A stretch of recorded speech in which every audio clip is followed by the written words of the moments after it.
Ok, bon, on se lance dans le démontage de l'autoradio d'origine d'une Golf 5 Plus, qui n'est pas très compliqué en soi, puisqu'il suffit de commencer par déclipser les caches du haut, en allant délicatement parce que la peinture d'origine Volkswagen est assez fragile.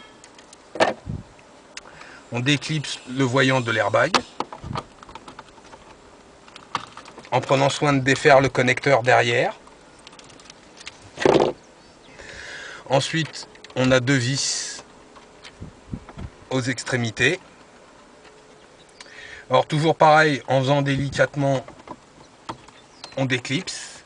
Une fois qu'on a écarté un peu en haut, à peu près à la moitié de hauteur des aérateurs, on glisse le tournevis pour appuyer sur l'éclipse.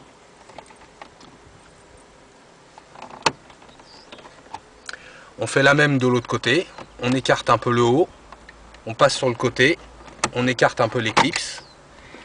Et alors là, après, il faut tirer assez délicatement parce que en bas, il est clipsé. Ensuite, le désenquiller. Un côté à la fois en faisant attention à la manette des aérateurs centraux, qui a tendance à rester bloqué. Déclipsage de l'interrupteur de warning. On retire la façade. On défait les 4 vis.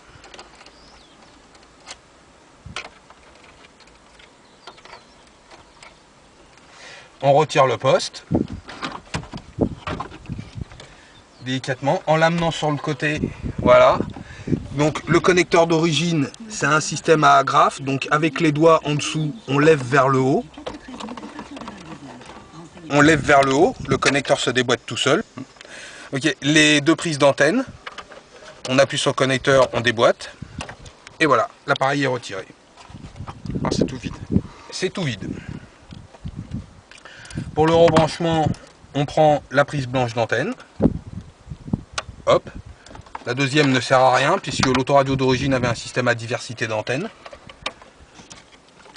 On remboîte le connecteur. Attention donc à pas laisser tomber les filets au fond du tableau de bord. Hop. Dans l'éclipse d'origine. On remet les 4 vis tout bêtement.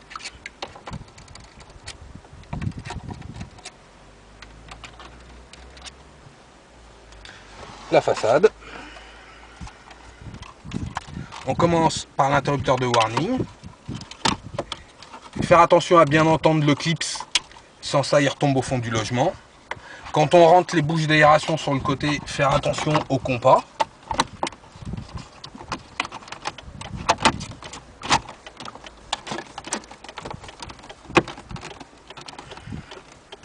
On remboîte bien.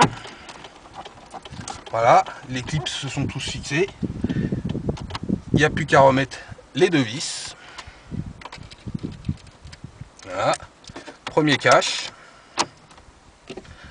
On remet le faisceau du voyant d'airbag. Hop.